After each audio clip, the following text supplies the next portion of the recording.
بسم اللہ الرحمن الرحیم۔ آج ہم سورہ بقرہ کی آیت نمبر 74 کا ترجمہ اور اس کی مختصر سی تفسیر کریں گے۔ سب سے پہلے ہم اس کا ترجمہ دیکھتے ہیں۔ ثم قست قلوبکم، اللہ رب العزت فرما رہے ہیں بنی اسرائیل کو کہ پھر تمہارے دل سخت ہو گئے، من بعد ذالک، ان سب برائیوں کے بعد یا ان سب نافرمانیوں کے بعد۔ فَهِيَ كَالْحِجَارَةِ، اللہ رب العزت فرماتے ہیں کہ تمہارے دل یا تو پتھر کی طرح سخت ہو گئے، او اشد قسوہ، یا پتھروں سے بھی زیادہ سخت ہو گئے۔ وَإِنَّ مِنَ الْحِجَارَةِ، اللہ رب العزت فرماتے ہیں کہ پتھروں میں سے بعض ایسے پتھر ہیں، لما یتفجر منہ الانہار، یتفجر کہ جن سے نکلتی ہیں انہار نہریں، وَإِنَّ مِنْهَا، اور پتھروں میں سے بعض ایسے ہیں، لما یشقق کہ جب وہ پھٹتے ہیں، فیخرج منہ الماء، پس نکلتا ہے ان سے پانی، وَإِنَّ مِنْهَا، اور پتھروں میں سے بعض ایسے ہیں، لما یہبط، جو گر جاتے ہیں، من خشیت اللہ، اللہ کے خوف سے، وَمَا اللَّهُ بِغَافِلٍ عَمَّا تَعْمَلُونَ، اور نہیں ہے اللہ رب العزت غافل، عما، ان تمام کاموں سے، تعملون، جو تم کرتے ہو۔ تو اب ہم اس کی مختصر سی تفسیر کرتے ہیں۔ دیکھیں پیچھے اللہ رب العزت نے دو چیزیں بیان کی۔ نمبر ایک کہ بنی اسرائیل پر جو اللہ رب العزت کے انعامات ہوئے، جو انہوں نے حضرت موسیٰ علیہ السلام کے معجزات دیکھے، ان کا بھی تذکرہ ہوا، اور اسی طرح ان کی برائیوں کا بھی ذکر ہوا۔ تو اب یہاں پر اللہ رب العزت اس آیت میں نتیجہ بیان کر رہے ہیں۔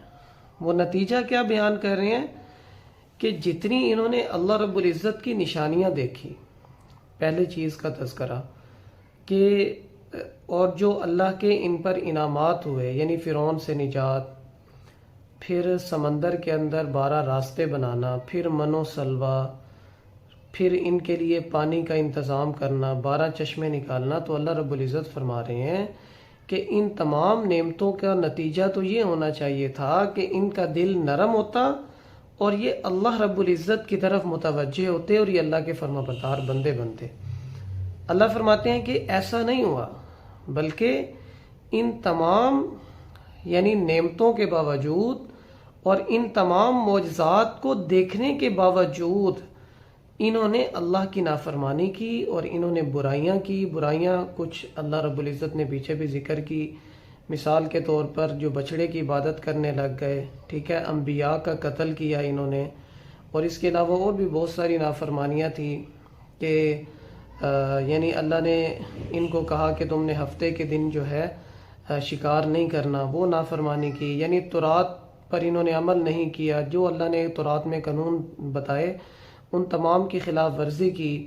اسی طرح ایک دوسری جگہ پر اللہ رب العزت فرماتے ہیں فَبِمَا نَقْضِهِم مِّيثَاقَهُمْ، انہوں نے ہمارے عہد کو توڑا، لَعَنَّاهُمْ، اللہ نے دو ان پر جو ہے عذاب ڈالے، ایک یہ کہ ان پر اپنی لعنت بھیجی، لعناہم، اور فرمایا وجعلنا قلوبہم قاسیہ، اور اللہ نے ان کے دل کو سخت کر دیا۔ تو یہاں پر بھی یہی اللہ فرما رہے ہیں کہ ان کے دل سخت ہو گئے، یعنی اللہ کی نافرمانیاں کر کر ان کے دل کیا ہو گئے؟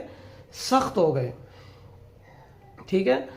تو دیکھیں حدیث مبارکہ میں بھی آتا ہے، آپ صلی اللہ علیہ وسلم نے فرمایا، ترمذی شریف کے حدیث مبارکہ ہے کہ جو شخص اللہ سے دور ہو جاتا ہے، اللہ کے ذکر سے دور ہو جاتا ہے، یعنی اللہ کے ذکر نہیں کرتا، تو اللہ رب العزت اس کے دل کو بھی سخت کر دیتے ہیں۔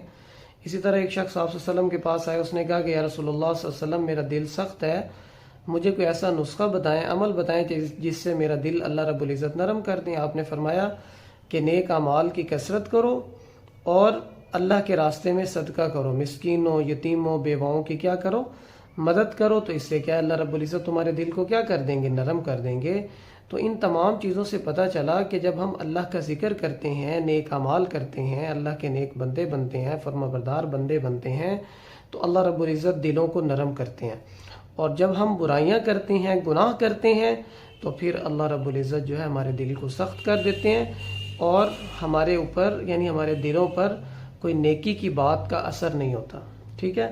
اللہ نے فرمایا کہ تمہارے دل سخت ہو گئے.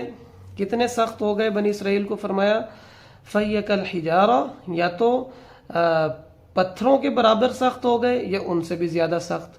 لیکن اللہ رب العزت یہاں پر پتھروں کی صفات بیان کر رہے ہیں. اللہ فرما رہے ہیں کہ یہ جو پتھر ہیں سخت ہیں، لیکن پھر بھی ان سے انسانیت کو فائدہ پہنچ رہا ہے، مخلوق خدا ان سے جو ہے نفع حاصل کر رہی ہے. یعنی وَإِنَّ مِنَ الْحِجَارَةِ، بعض پتھر ایسے ہیں کہ جن سے نہریں نکل رہی ہیں. وَإِنَّ مِنْهَا، بعض پتھر ایسے ہیں کہ جب وہ پھٹتے ہیں، یعنی وہ جب پھٹ جاتے ہیں ان سے لاوا نکلتا ہے پانی کی صورت میں، یعنی ان سے پانی نکلتا ہے اور اس سے بھی لوگ جو ہے فوائد حاصل کرتے ہیں. اور بعض پتھر ایسے ہیں جو اللہ کے خوف سے جو ہے وہ گر جاتے ہیں نیچے کی طرف. ان کو بعض مفسرین نے کہا ہے کہ یہ ایک سجدے کی صورت ہوتی ہے پتھروں کی. ٹھیک ہے. تو اللہ فرماتے ہیں کہ یہ جو پتھر ہیں ان سے بھی مخلوق خدا نفع حاصل کر رہی ہے. مخلوق یعنی اللہ کی جو مخلوق ہے، انسانیت ہے، وہ ان سے نفع حاصل کر رہی ہے ان کے سخت ہونے کے باوجود. فرمایا کہ یہ جو بنی اسرائیل ہیں، یہودی ہیں، ان سے نفع تو دور کی بات بلکہ انسانیت کو تکلیف پہنچ رہی ہے. یعنی وہ انسانیت کے لیے کیا ہیں؟ تکلیف کا باعث ہیں.